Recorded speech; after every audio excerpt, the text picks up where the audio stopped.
नमस्कार दोस्तों, study with Sagar YouTube channel पे आपका स्वागत है। दोस्तों आज के इस वीडियो से हम खोरठा का जो लैंग्वेज पेपर है दोस्तों, क्षेत्रीय भाषा, जो भी झारखंड सचिवालय की तैयारी कर रहे हैं दोस्तों, उनके लिए काफ़ी इंपॉर्टेंट वीडियो होने वाला है दोस्तों आज के बाद से। दोस्तों अगर खोरठा सिलेबस अगर आप नहीं देखें दोस्तों, अगर आपको चाहिए खोरठा का डिटेल सिलेबस दोस्तों, तो नीचे कमेंट बॉक्स में लिख के जरूर बताएं। अगले वीडियो में दोस्तों आपका झारखंड सचिवालय का खोरठा का जो सिलेबस है दोस्तों, डिटेल रूप में आपको बता दिया जाएगा।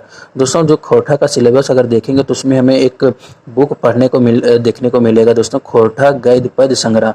ये इस बुक में हमें प्रश्न पूछे गए हैं और सिलेबस में डाला गया है। तो खोरठा गद्य पद्य संग्रह में दोस्तों हमें टोटल ये सारे पढ़ने पड़ते हैं। उसमें कहानी गद्य भाग दिए गए हैं और पद्य भाग। आज के हम वीडियो में जो बात करने वाले हैं, गद्य भाग के बारे में बात करने वाले हैं। गद्य भाग में दोस्तों टोटल हमें 14 कहानियाँ पढ़ता है इस बुक में दोस्तों। जो खोरठा गद्य पद्य संग्रह है इस बुक में टोटल 14 कहानियाँ दिया गया है।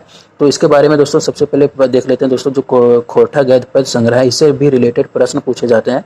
किस तरह के प्रश्न पूछे जाते हैं कि खोरठा गद्य पद्य संग्रह है, जो इस बुक का प्रकाशक कहाँ है, जो प्रकाशक इसका किसके द्वारा किया गया है।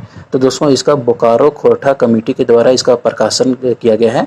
और कब किया गया है दोस्तों, तो इसका 1989 ईस्वी में इसका प्रकाशन वर्ष है। इस बुक का दोस्तों खोरठा गद्य पद्य संग्रह का जो प्रधान संपादक है वो A.K. झा है। तो इस तरह के भी प्रश्न पूछे जाते हैं कि खोरठा गद्य पद्य संग्रह का प्रकाशक कौन है, तो बोकारो खोरठा कमेटी। और प्रकाशन वर्ष क्या है दोस्तों, तो 1989 ईस्वी में इस बुक को प्रकाशन किया गया था। और प्रधान संपादक इस बुक के कौन है, तो A.K. झा इस बुक के प्रधान संपादक हैं। दोस्तों इस बुक में हमें टोटल गद्य भाग में दोस्तों टोटल 14 कहानियाँ देखने को मिलता है। तो आज के इस वीडियो में पहला कहानी पढ़ने वाले हैं कि मांझो। उस कहानी का नाम क्या है दोस्तों, मांझो। और ये कहानी है दोस्तों, इसके रचनाकार कौन है, भुवनेश्वर शाही। इस प्रश्न को भी पूछा जाता है कि मांझो जो कहानी है इसका रचनाकार कौन है, तो भुवनेश्वर शाहू। तो चलिए दोस्तों इस वीडियो में हम इस कहानी को पढ़ते हैं। तो वीडियो को अगर दोस्तों आप इस चैनल पर पहली बार विजिट किए दोस्तों, तो खोरठा की अच्छे से तैयारी करने के लिए दोस्तों आप इस चैनल से जुड़े और आप इस चैनल को जरूर सब्सक्राइब करें। वीडियो को अगर पसंद आए दोस्तों, तो इससे आगे चल कर आप अपने दोस्तों के साथ भी शेयर करें और इस वीडियो को जरूरी लाइक करें। दोस्तों जो पहला कहानी है मांझो, ये दोस्तों ये आपका भुवनेश्वर साहू के द्वारा लिखा गया था। दोस्तों लेखक परिचय के बारे में हम थोड़ा जान लेते हैं दोस्तों, इससे भी प्रश्न पूछे जाते हैं। तो मांझो जो कहानी है ये आपका भुवनेश्वर साहू के द्वारा लिखा गया है। दोस्तों भुवनेश्वर साहू का जो जन्म हुआ था ये आपका 18 जनवरी 1959 ईस्वी को किया गया हुआ था। और कहाँ पे हुआ था दोस्तों, ये आपका साकुल ग्राम है, जो कहाँ पे पड़ता है, रामगढ़ डिस्ट्रिक्ट के अंदर दोस्तों। पतरातू एक जगह है, वहाँ पे एक साकुल ग्राम है दोस्तों, वहीं पे इनका जन्म हुआ था। दोस्तों भुवनेश्वर साहू के अगर पिता की बात करें तो उनके पिता का नाम है दोस्तों किशुन साहू, जो कि एक किसान थे। तो दोस्तों ये था आपका लेखक परिचय कि इनका जन्म आपका 8 जनवरी 1959 को साकुल ग्राम पतरातू में हुआ था और पिता का नाम किशुन साहू था, जो कि एक किसान थे। तो आइए हम दोस्तों कहानी की ओर बढ़ते हैं। कहानी के पात्र के बारे में थोड़ा हम ओवरव्यू कर लेते हैं। कहानी के दोस्तों इम्पोर्टेंट 3 पात्र हैं दोस्तों। पहला इम्पोर्टेंट पात्र है दोस्तों आपका मांझो, दूसरा है दोस्तों विनोद और तीसरा पात्र है गणपति। जो गणपति कौन है, तो विनोद के पिता हैं। तो विनोद के पिता का नाम क्या है दोस्तों, गणपति। ये आपके टोटल 3 मुख्य पात्र हैं इस कहानी के। दोस्तों जो खोरठा लैंग्वेज में इस कहानी दिया गया मांझो दोस्तों, इसका हिंदी अनुवाद करके मैं आपको छोटी कहानी के रूप में आप तक पहुंचाने का पूरा प्रयास करूंगा। दोस्तों राइटिंग को थोड़ा नज़रअंदाज कीजिएगा, थोड़ी इसके लिए माफ़ी चाहता हूं। दोस्तों जो मांझो कहानी है, तो कहानी इस प्रकार है कि रात चरम पर था, चारों तरफ घना अंधेरा था, एकदम सुनसान। इस सुनसान रात में कभी कभी झिंगुर का आवाज़ तो कभी कभी कुत्तों के भौंकने का आवाज़ आ रहा था। सभी लोग नींद में थे, लेकिन एक की आंखों में नींद नहीं था, वो थी मांझो। यानी कि दोस्तों एकदम पूरा चारों तरफ सुनसान अंधेरा था और चारों लोग सभी लोग घर में अपने सोए हुए थे, लेकिन एक की आंखों में नींद नहीं था। तो वो कौन थी, मांझो, जो कभी कभी अपने कटे हुए हाथ को देखती थी तो कभी कभी सामने चारपाई पे सो रही माँ को देख रही थी। वही माँ जिसने मांझो के लिए अच्छा से अच्छा घर और वह वर की तलाश में थी। सुबह सुबह एक खबर सामडी पहुंचा कि मांझो को रांची मेडिकल कॉलेज अस्पताल में भर्ती कराया गया है। तो आपको ध्यान में रखना है दोस्तों कि सुबह सुबह एक खबर आया, पहुंचा, कहाँ पे पहुंचा, सामडी पहुंचा, और मांझो को रांची मेडिकल कॉलेज अस्पताल में भर्ती कराया गया। कहाँ पे कराया गया, रांची मेडिकल कॉलेज में अस्पताल में भर्ती कराया गया। कहानी में विनोद का पिता गणपति को एक लालची पिता के रूप में दिखाया गया है। कहानी में दोस्तों जो विनोद का पिता है गणपति, उसको एक लालची पिता के रूप में दिखाया गया है, जो दहेज की लालच में अपने पुत्र विनोद का विवाह गिरिडीह में तय कर देता है। किंतु लड़की का उम्र अधिक रहने के कारण विनोद को यह रिश्ता मंजूर नहीं होता है। यानी कि दोस्तों जो विनोद का पिता है गणपति, ये दहेज के लालच में विनोद का जो रिश्ता है ये आपका कहाँ पे जोड़ देता है, तो गिरिडीह की एक लड़की रहती है वहाँ पे उनके साथ जोड़ दिया जाता है। दोस्तों जब रजरप्पा से विनोद के लिए रिश्ता का बात चला तो विनोद इस रिश्ते को अपनी स्वीकृति दे देता है, क्योंकि विनोद मांझी को पसंद करता है। उसके पिता इस रिश्ते को अपनी मंजूरी नहीं देते क्योंकि दहेज नहीं मिल रहा था। विनोद ने अपनी मां को स्पष्ट कह दिया कि अगर मैं विवाह करूंगा तो मांझों के साथ, अन्यथा 5 वर्षों में विवाह नहीं करूंगा। उन्होंने विनोद के द्वारा क्या कहा गया, किसको कहा, तो मां को कहा कि अगर विवाह करूंगा तो मांझों से ही करूंगा, अन्यथा 5 वर्षों तक मैं विवाह नहीं करूंगा।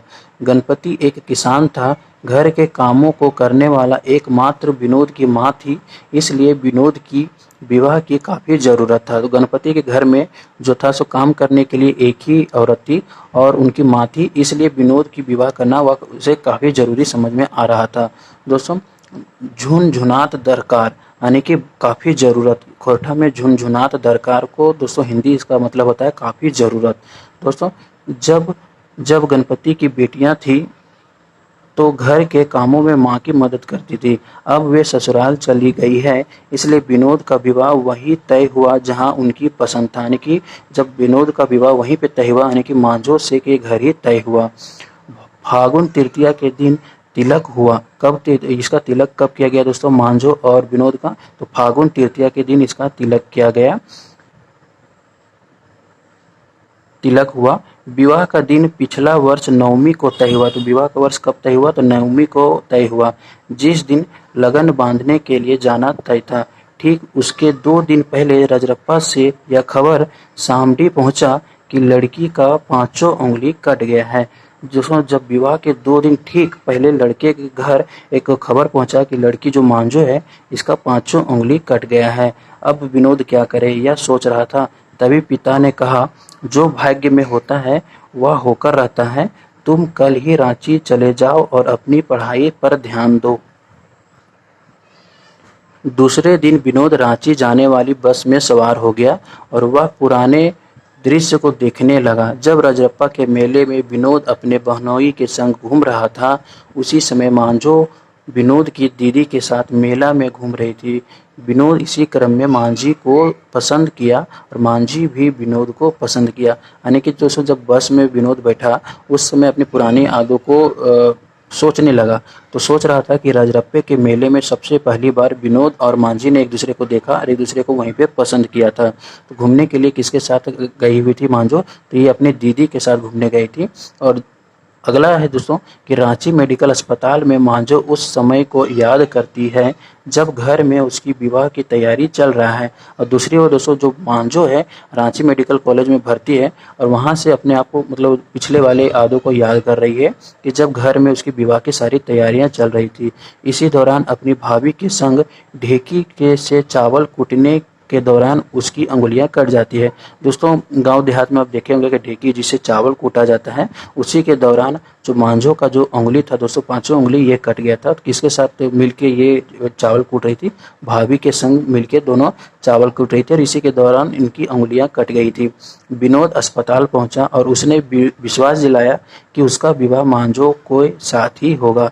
विनोद दोस्तों अस्पताल पहुंच गया और मांझो से मिला और मांझो से मिलने के बाद मांझो को यह विश्वास दिलाया कि उनका विवाह मांझो से ही होगा और वह किसी से दूसरे से विवाह नहीं करेगा। इस बात को मांझो की मां ने भी सुना। सभी की आंखों में आंसू बह रहे थे। इस बात को सुनकर दोस्तों सभी की आंखों में जो आंसू बहने लगे कि विनोद ने कहा कि वह मांझो से ही विवाह करेगा। इतने होने के बावजूद भी किस्मत ने कुछ और ही तय कर रखा था, किंतु विनोद अपने विवेक से अपनी तकदीर को बदलने का काम किया। तो इस प्रश्न को भी दोस्तों ऑब्जेक्टिव में पूछा जाता है कि विनोद ने किस तरीके से अपने फैसले को बदला। तो विवेक से अपनी तकदीर को बदलने का काम किया किसने, तो विनोद ने किया। इस तरह मांझों को एक नया जीवन मिला। तो दोस्तों ये था आपका मांझो जो प्रेम कहानी है दोस्तों खोरठा का। इसके जो लेखक हैं भुवनेश्वर साहू, जो मांझो और विनोद दो कैरेक्टर हैं दोस्तों, इन दोनों कैरेक्टर के जो प्रेम कहानी के बारे में बताया गया है। और दोस्तों कहानी से रिलेटेड जो मांझो कहानी है उससे कुछ इंपॉर्टेंट पॉइंट हम देख लेते हैं क्वेश्चन का प्रैक्टिस करने से पहले, कि जो कहानी है दोस्तों विनोद का घर कहाँ पे बताया गया है इस कहानी में। तो विनोद का जो घर था दोस्तों, जो लड़का का घर था, ये था आपका सांडी में। और विनोद के पिता का नाम क्या था, गणपति, जो एक दहेज लालची पिता था। और इसका विवाह कहाँ तय कर दिया था, तो गिरिडीह की उस लड़की का उम्र अधिक होने के कारण जो विनोद था इस विवाह से इनकार कर दिया। मांझो का घर कहाँ था दोस्तों, तो रजरप्पा, जो लड़की है जो इसमें नायिका है दोस्तों मांझो का घर कहाँ पे बताया गया है इस कहानी में, तो रजरप्पा उसका घर बताया गया है। तिलक कब किया गया था मांझो और विनोद का, कब तय किया गया था, तो फागुन तृतीया को तय किया गया था। विनोद का जो शादी होता है, मांझो का विवाह तय होता है कब, तो नवमी के दिन ही तय होता है। और विनोद कहाँ पे पढ़ने के लिए चला गया, तो रांची में पढ़ने के लिए चला गया और रांची में ही पढ़ता था। तो और जो मांझो थी, ये मांझो का उंगली कैसे कटा था, तो ढेकी से चावल कूटने के दौरान ही उनकी 5 उंगलियां कट गई थी, वो भी शादी से 2 दिन पहले ही। तो ये कहानी टोटल दोस्तों दहेज कुप्रथा के ऊपर रिलेटेड है। और मांझो का इलाज रांची मेडिकल कॉलेज में चल रहा था। और मांझो और विनोद पहली बार रजरप्पा के मेले में दोनों मिले हुए थे। तो ये कहानी का टोटल कुछ इंपॉर्टेंट पॉइंट है।